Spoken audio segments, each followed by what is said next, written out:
Hello student, today we are studying the topic volume and surface area of solids. In this part of video, I will explain to you the formula and explain some questions related to volume of cylinder and curved surface area of cylinder and total surface area of cylinder.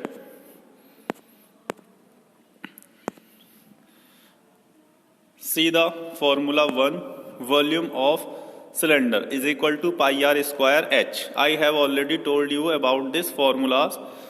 Once again we repeat it. Curved or lateral surface area is equal to 2 pi r h square units, ये square में आता है. और third है हमारा total surface area is equal to 2 pi r bracket में h plus r square units. अब हम क्वेश्चंस देखते हैं इन्हीं के बेस पर. फर्स्ट क्वेश्चन है हमारा, how many cubic metres of earth must be dug out to sink a well which is 20 metre deep and has a diameter of 7 metre if the earth so dug out is spread over a rectangular plot 28 meter by 11 meter, what is the height of the platform so formed? इसने कहा है कि उसने एक well डग out करा है, तो उसमें कितना है, उसकी डेप्थ है 20 मीटर और डायमीटर है उसका 7 मीटर. तो डायमीटर को 2 से डिवाइड करके हम रेडियस निकाल लेंगे इस वेल की. अब इस वेल को खोदने का, इस कुएं को खोदने पर जो मिट्टी निकलेगी वो कितनी मिट्टी निकलेगी, जितना इस वेल का वॉल्यूम होगा. ठीक है, तो हम इस वेल का वॉल्यूम निकाल लेंगे, उससे हमें पता चल जाएगी कि कितनी मिट्टी इसमें से निकल कर आई है. If the earth so dug out, इससे जो मिट्टी निकल कर आई उसे हमने एक रेक्टेंगुलर प्लॉट पर बिछा दिया जिसका एरिया क्या था 28 मीटर बाय 11 मीटर. अब उसने पूछा है, जब ने उस पर बिछाया तो उस पर एक प्लेटफॉर्म टाइप का बन गया. जब मिट्टी बिछा देते हैं तो उसकी वो पहले से कुछ उठ जाएगा, फील्ड है नहीं है भाई, उसकी थिकनेस बढ़ गई. तो उसने पूछा है वो उसका लेवल कितना ऊंचा हो गया. ठीक है, उसकी हाइट कितनी है उस प्लेटफॉर्म की जितनी उस पर मिट्टी बिछाई गई है. तो देखिए इसमें डायमीटर है 7 मीटर, रेडियस कितनी हो जाएगी 3.5 मीटर. 2 से डिवाइड करेंगे 7 को तो कितना जाएगा 3.5 मीटर. डेप्थ हो गई 20 मीटर. अब हमने क्या करा इसको, अब हमने निकाला volume of the earth dug out. Volume of the earth dug out कि उसमें से कितनी मिट्टी निकली. तो कितनी मिट्टी निकली, पाई आर स्क्वायर एच. पाई की वैल्यू हो गई 22/7, आर की वैल्यू हो गई 3.5. आर था 3.5 तो 3.5 को 2 टाइम लिख लिया, 3.5 इंटू 3.5, एच हो गया इसका 20. अब हम इसको 7 से काट लेंगे. 3.5 को जब हम 7 से काटेंगे तो 7 5 जा 35, तो 0.5 आ गया. तो 0.5 की जब हमने 20 में मल्टीप्लाई करी तो कितना आ जाएगा, यह आ जाएगा हमारा 10. ठीक है, और 10 की मल्टीप्लाई जब 3.5 में करेंगे तो कितना आ जाएगा 35, और 35 की 22 में करेंगे तो कितना जाएगा 770 मीटर क्यूब. 770 metre cube. इसके बाद फिर volume of the earth spread over the given plot. अब उसने कही कि उसका जो वॉल्यूम है of the earth spread over the given plot, उसने प्लॉट के ऊपर उस मिट्टी को बिछाया. तो उसने जो उस मिट्टी को बिछाया है उसका वॉल्यूम कितना होगा, उसका वॉल्यूम कितना होगा, जो इसका एरिया है 28 और 11 लेंथ और ब्रेथ, उसमें क्या कर देंगे हाइट की मल्टीप्लाई और कर देंगे, वही तो वॉल्यूम होगा. और वो वॉल्यूम कितना होगा प्लेटफॉर्म का, क्योंकि जितनी मिट्टी आई है वही बिछाई गई है, वही मिट्टी उसका वॉल्यूम होगा. ठीक है, अब हमें क्या निकालनी है, उसकी हाइट निकालनी थी. तो h को हम यहीं रोक लेंगे, बाकी के दूसरी साइड ट्रांसफर हो जाएंगे. इधर मल्टीप्लाई है, दूसरी साइड जाकर के क्या हो जाएगा, ये डिवाइड में. तो देखिए h को तो यहाँ रोक लिया, 28 और 11 को लाए तो ये डिवाइड में हो गए, और 11 से इसको काटा, 11 7 जा 77 और 0, फिर 70 और 28 आ गए. अब हमने इसको काट लेंगे 7 से, 7 10 जा 70, 7 4 जा 28, और 2 5 जा 10 और 2 2 जा 4. अब 5 को जब 2 से डिवाइड करेंगे तो कितना जाएगा 2.5. तो कितनी हाइट हो गई उसकी 2.5 मीटर. कितनी हाइट हो गई उसकी 2.5 मीटर प्लेटफॉर्म की. इसके बाद हमारा सेकंड क्वेश्चन है. सेकंड क्वेश्चन में कहा है, a well of inner diameter 14 metre is dug to a depth of 12 metre. मतलब एक कुआं खोदा उसने जिसकी जो आपकी डायमीटर है उसका 14 मीटर है, तो 2 से डिवाइड कर देंगे तो क्या जाएगा 7 मीटर. इसके बाद उसकी जो डेप्थ है, गहराई कितनी है 12 मीटर. उसने कहा उसमें से जो मिट्टी निकल के आई, earth taken out of it has been evenly spread all around it to a width of 7 metre to form an embankment. उसने इस मिट्टी से उसके चारों तरफ एक एम्बैंकमेंट बना दिया। एम्बैंकमेंट जैसे आपने देखा होगा कुएं के चारों तरफ बाउंड्री बनी हुई होती है ना, वही एम्बैंकमेंट बोलते हैं उसको। तो उसने उससे उसका एम्बैंकमेंट बना दिया और उसने कही find the height of the embankment so formed. इस तरीके से जो एम्बैंकमेंट बना उसकी हाइट बताइए। तो किस तरीके से होगा, ये तो हो गया हमारा इनर, ठीक है। अब इसका कितना है हमारा, ये इनर वॉल्यूम, इनर रेडियस कितनी आएगी हमारी 6, क्योंकि 12 मीटर तो टोटल है, तो कितनी आ जाएगी डिवाइड करके 6, ठीक है। एक एम्बैंकमेंट और बना दिया उसके चारों तरफ इस टाइप से। इसकी कितनी है 7 ये है ना, 7 ये है, तो कितना हो जाएगा 7 मीटर विड्थ है। तो इस तरीके से हमारा आ गया, सॉरी ये डायमीटर 14 है, तो 14 का हाफ करेंगे तो 7 आ जाएगा। इनर डायमीटर कितनी है, इनर रेडियस कितनी आ जाएगी 7, और बाहर की कितनी है 7। तो एक्सटर्नल कितनी हो गई टोटल मिलाकर के, यहां से यहां तक की कितनी हो गई 14। भाई 7 ये वाली और 7 ये, 7 अंदर की और 7 बाहर की, तो कितनी हो गई टोटल 14। इंटरनल तो हो गई 7 और एक्सटर्नल रेडियस कितनी आ जाएगी 14। अब उसने पूछा है कि ये जो एम्बैंकमेंट बनाया हुआ है इसने, ये जो एम्बैंकमेंट बनाया इसकी ये वाली हाइट कितनी है, ठीक है। तो ये जो बना हुआ है इसका वॉल्यूम जो होगा एम्बैंकमेंट का, वो कितना वॉल्यूम होगा, जो कि वेल का वॉल्यूम होगा, जितनी वेल खुद करके आई है, क्योंकि उतनी मिट्टी तो पड़ी है। तो देखिए अब इसको सॉल्व करेंगे, तो inner diameter is equal to 14 metre.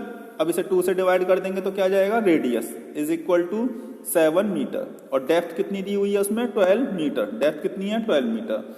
अब volume of the earth dug out, कितनी मिट्टी निकल के आई, जो उसका वॉल्यूम होगा कुएं का उतनी मिट्टी निकल करके आई, तो वो क्या हो गया पाई आर स्क्वायर एच। तो पाई की वैल्यू 22/7, आर स्क्वायर 7 है तो 7 को 2 टाइम लिख दिया, आर स्क्वायर है 7 इंटू 7, और एच कितना है, एच है 12, तो आ गया 12। अब इसको काट लेंगे, 7 से 7 कट गया। अब इन सब की मल्टीप्लाई करेंगे, 12, 7 और 22 की, तो कितनी आ जाएगी 1848 मीटर क्यूब, ठीक है। ये आ गया इंटरनल वॉल्यूम बोल दें, या इसको इतनी मिट्टी निकल करके आई, ठीक है। ये इंटरनल वॉल्यूम भी है, ठीक है, कुएं का। अब क्या करेंगे हम, अब width of the embankment, embankment का विड्थ कितनी बताई हुई है 7 मीटर, मैंने आपको बताया था, अभी फिगर बना के भी दिखाई थी 7 मीटर। एक्सटर्नल रेडियस कितनी हो गई भाई 7 तो ये वाली और 7 ये वाली बाहर वाली, 7 ये और 7 ये, तो दोनों कितनी हो गई मिलकर के 14 मीटर, ठीक है। ये भी मैंने आपको बताया था। अब क्या निकालेंगे हम, एक्सटर्नल वॉल्यूम। तो देखिए volume of the embankment, volume of the embankment कितना हो जाएगा, external volume minus internal volume. Volume of the embankment कितना होगा, external volume minus internal volume. अब हमने क्या करा है, पाई आर स्क्वायर एच, ये हमने 0 इसलिए लगा दिया है क्योंकि ये एक्सटर्नल वाले वॉल्यूम को रिप्रेजेंट करने के लिए, और इंटरनल वॉल्यूम के लिए हमने R1 का यूज कर लिया है, ठीक है। फॉर्मूला वही है, पाई आर स्क्वायर एच और पाई आर स्क्वायर एच। इसमें से पाई और एच कॉमन है, तो पाई और एच रख लिए, यहां से R0 square minus R1 square, ठीक है। अब हमने इसकी वैल्यू रख दी, तो 22/7, एच निकालना है हमें एम्बैंकमेंट की हाइट, उसको एज इट इज रहने देंगे। ये कितना हो गया, आर कितना था बाहर वाला एक्सटर्नल वाला 14 स्क्वायर, इंटरनल वाला कितना था 7 स्क्वायर, तो दोनों को क्या कर लिया स्क्वायर निकाल लिए। 14 जा 196 माइनस 7 7 जा 49। अब जब दोनों को माइनस करा तो कितना आ गया 147। 147 को जो 7 से डिवाइड करा, 7 2 जा 14, 7 1 जा 7, तो 21 और इंटू 22h ये आ गया। अब हमने इसको 21 और 22 की मल्टीप्लाई कर ली, तो कितना आ गया 462 मल्टीप्लाई h, ठीक है। ये जो वॉल्यूम ऑफ एम्बैंकमेंट है, ये वॉल्यूम ऑफ एम्बैंकमेंट किसके बराबर होगा, जितनी मिट्टी उसमें से निकल करके आई है ना, वही तो होगी, वही मिट्टी से एम्बैंकमेंट बनाया गया है, तो दोनों को इक्वल रख देंगे। देखिए since volume of the embankment is equal to volume of earth dug out, जितनी मिट्टी निकल करके आई उसका वॉल्यूम, तो वो कितना था हमारा volume of earth dug out, वो थी 1848, और ये कितना आया था निकल करके 462h। अब h को तो यहीं रोक लेंगे, जब ये इधर की साइड जाएगा तो किसमें हो जाएगा डिवाइड में, तो वही आ गया भाई 1848, जब ये इधर की साइड जाएगा डिवाइड में तो कितना जाएगा 468 इज इक्वल टू h। यही तो बनेगी कंडीशन, इसको हमने इस टाइप से लिख दिया, h यहाँ रख लिया और इधर इसको डिवाइड कर दिया। जब हम इससे इसको डिवाइड करेंगे तो कितना टाइम कटेगा? 4 मीटर। तो एम्बैंकमेंट की हाइट कितनी आ जाएगी? 4 मीटर। एम्बैंकमेंट की हाइट कितनी आ जाएगी? 4 मीटर। अब नेक्स्ट क्वेश्चन देखते हैं।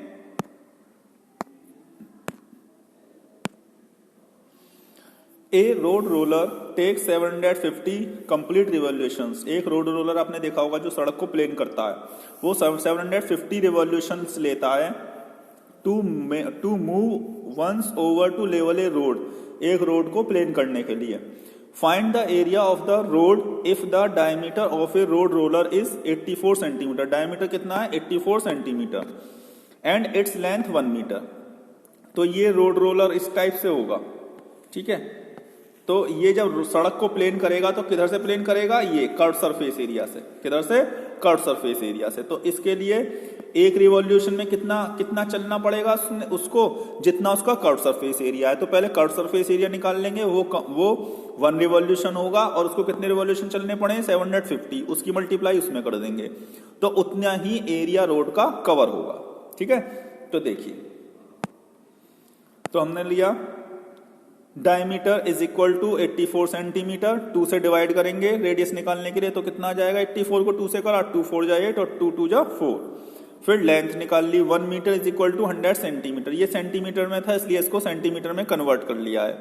फिर कर्व सरफेस एरिया, क्योंकि वो उधर की साइड से चलेगा, is equal to 2 pi RH, ठीक है। अब इसकी वैल्यू रख देंगे, तो वैल्यू रखी 2 पाई की वैल्यू 22/7, आर की हो गई 42 और इंटू 100। 7 को काट दिया इससे, 7 2 जा 7 6 जा 42, 7 6 जा 42, तो कितना आ गया? 6। और 6 की मल्टीप्लाई इसमें करी तो 12 की मल्टीप्लाई 22 में करी, 12 2 जा 24, 2 बचे, 12 2 जा 24 और 2 26। और कितनी जीरो थी? 2 0, तो 2 0 लग गई।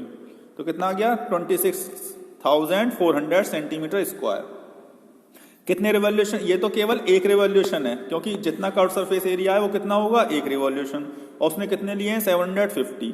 तो लिख देंगे एरिया ऑफ द रोड, कितनी रोड उसने कवर करी है वो आ रहा है। ये area of the road is equal to lateral surface area, lateral means ये curve surface area, into number of rotations, कितने रोटेशंस लिए हैं उसने। तो क्या आ गया? ये रहा हमारा कर्व सरफेस एरिया आ गया 26,400, 750। जब इसकी मल्टीप्लाई करी तो कितना आ गया? 1,98,00,000, ठीक है। और 10,000 centimetre square is equal to 1 metre square होता है, ठीक है। तो हम 10,000 से इसको डिवाइड कर देंगे तो क्या आ जाएगा? ये मीटर स्क्वायर में कन्वर्ट हो जाएगा। 10,000 में कितनी जीरो है? 4, तो 4 0 से 4 0 कैंसिल कर देंगे, ठीक है। तो कितना आ गया? 1980 मीटर स्क्वायर। इतनी सड़क उसने लेवल में करी है, 1980 मीटर स्क्वायर। अब हम नेक्स्ट क्वेश्चन देखते हैं।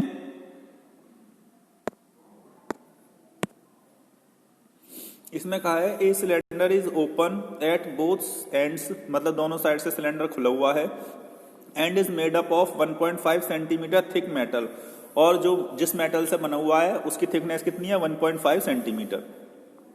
इट्स एक्सटर्नल डायमीटर, उसका एक्सटर्नल डायमीटर कितना है? 12 centimetre, and height is 84 centimetre. What is the volume of metal used in making the cylinder. उसने कही कि वॉल्यूम कितना यूज करा गया है उस सिलेंडर को बनाने में।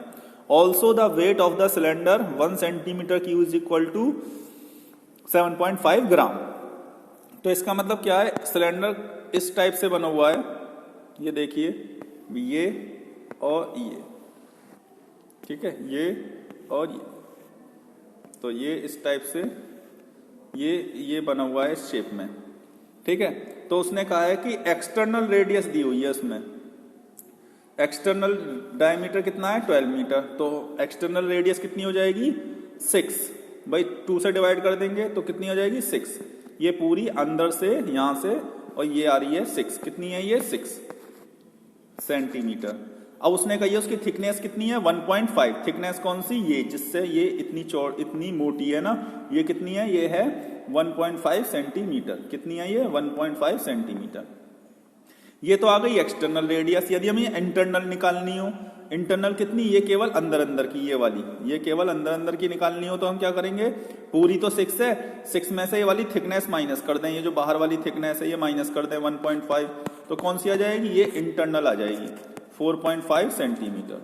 ठीक है, तो हम एक्सटर्नल वॉल्यूम निकाल लेंगे और इंटरनल वॉल्यूम निकाल लेंगे और दोनों को माइनस कर देंगे, तो उससे क्या पता चल जाएगा कि कितनी वॉल्यूम की इसमें शीट लगी हुई है, और उसको फिर वेट ग्राम में कन्वर्ट कर लेंगे। ठीक है, तो देखिए पहले हम एक्सटर्नल वॉल्यूम निकालेंगे फिर इंटरनल। तो ये आ गया हमारा thickness of the cylinder 1.5 centimetre, external diameter is equal to 12 centimetre, radius कितनी हो जाएगी, 2 से डिवाइड कर देंगे तो कितना आ जाएगा, 2 6 जा 12। इसको इस कैपिटल आर से रिप्रेजेंट करा गया है क्योंकि 2 रेडियस हैं इसमें, इसलिए स्मॉल आर से। तो और इंटरनल रेडियस इसको स्मॉल आर से कर दिया गया। इंटरनल रेडियस क्या कर देंगे, जो थिकनेस है उसकी 1.5 मैंने अभी आपको दिखाया था इस टाइप से, ये वाली जो थिकनेस है ये माइनस कर देंगे बाहर की, तो ये आ गया 6 माइनस 1.5, तो कितना आ गया 4.5 सेंटीमीटर। ठीक है, ये थिकनेस हो गई, ये हो गई इंटरनल रेडियस स्मॉल आर से, ये कैपिटल रेडियस एक्सटर्नल रेडियस। अब ये हो गया हाइट 84 सेंटीमीटर। ठीक है, अब हम निकालेंगे, now we have the following external volume. अब क्या निकालने हम, external volume, pi r square h. ठीक है, तो पाई की वैल्यू 22/7 और आर की कितनी थी, ये वाला आर है तो 6 इंटू 6, 2 बार है ना पाई, स्क्वायर तो 6 इंटू 6, और हाइट की कितनी आ गई 84, 7 से काट लेंगे 84, 7 जा 7, 7 2 जा 14। ठीक है, अब इनकी मल्टीप्लाई करेंगे 12 की 6 में और 6 फिर 22 में, तो कितना जाएगा 9504। ये आ गई एक्सटर्नल वॉल्यूम। क्या आ गई ये एक्सटर्नल वॉल्यूम। अब निकालेंगे इंटरनल वॉल्यूम। अब देखिए इसमें इनर वॉल्यूम। ठीक है, अब हम क्या निकाल, तो इंटरनल का वॉल्यूम फॉर्मूला लग जाएगा पाई आर स्क्वायर एच। तो इसमें आर स्क्वायर स्मॉल वाला लिया गया है क्योंकि ये इंटरनल रेडियस को रिप्रेजेंट कर रहा है, तो इसमें फॉर्मूला रख देंगे 22/7, आर की वैल्यू हो गई 4.5, इंटरनल ये थी हमारी, और 84 हो गई हाइट। ठीक है, अब इसको जब हम सॉल्व करेंगे 7 से काट देंगे 84 को, 7 जा 7, 7 2 जा 14। ठीक है, और अब इन सबकी मल्टीप्लाई करेंगे, 12 आया था, 12 की मल्टीप्लाई 4.5 में, फिर जो मल्टीप्लाई करके आएगा उसकी 4.5 में, फिर 22 में, तो मल्टीप्लाई करके कितना आ जाएगा 5346। ये तो आ गई इंटरनल। अब क्या निकाल लेंगे हम, वॉल्यूम ऑफ द मेटल, कितना मेटल उसमें यूज हुआ है, वॉल्यूम ऑफ द मेटल, उसको बनाने में कितना, तो external volume minus internal volume, दोनों को माइनस कर लेंगे। तो एक्सटर्नल वॉल्यूम कितना आया था हमारा 9504, ये पहले निकाल ही लिया था हमने, और इंटरनल ये आ गया अभी निकाला है 5346। ठीक है, ये माइनस कर दिया तो कितना आ गया 4158 सेंटीमीटर क्यूब, इतना मेटल उसको लग जाएगा बनाने में। अब इसका वेट निकालेंगे कि कितने ग्राम या किलोग्राम बैठेगा, तो उसने हमें दिया हुआ था 1 centimetre cube is equal to 7.5 gram, ये दिया हुआ है, तो हम 1 सेंटीमीटर क्यूब इज इक्वल 7.5 है, तो इसकी मल्टीप्लाई इसमें कर देंगे 7.5 ग्राम की, तो ये वेट आ जाएगा इसका। तो देखिए 4158 ये आ गया, और इसका वेट, इसकी मल्टीप्लाई कर दी 7.5 की, तो जब मल्टीप्लाई करी तो मल्टीप्लाई करके कितना आया 31,185 ग्राम। ठीक है, और ग्राम को किलोग्राम में बदलने के लिए क्या करते हैं, 1000 ग्राम इज इक्वल टू होता है 1 kg। ठीक है, तो 1000 से इसको डिवाइड कर देंगे, तो जब 1000 से डिवाइड करेंगे कितनी जीरो है 3, तो 3 डिजिट के बाद पॉइंट आ जाएगा, मतलब 1 2 3 1 के बाद यहाँ पर, तो यह आ जाएगा 31.185 kg। ठीक है, तो इतने ग्राम आए केजी में आ जाएगा कन्वर्ट होके, तो 31.185 kg। तो मैंने आपको अच्छे से समझाने की कोशिश करी, आई होप आप सभी की समझ में भी आ गया होगा। Thank you very much and have a nice day for seeing the video. Okay, good bye.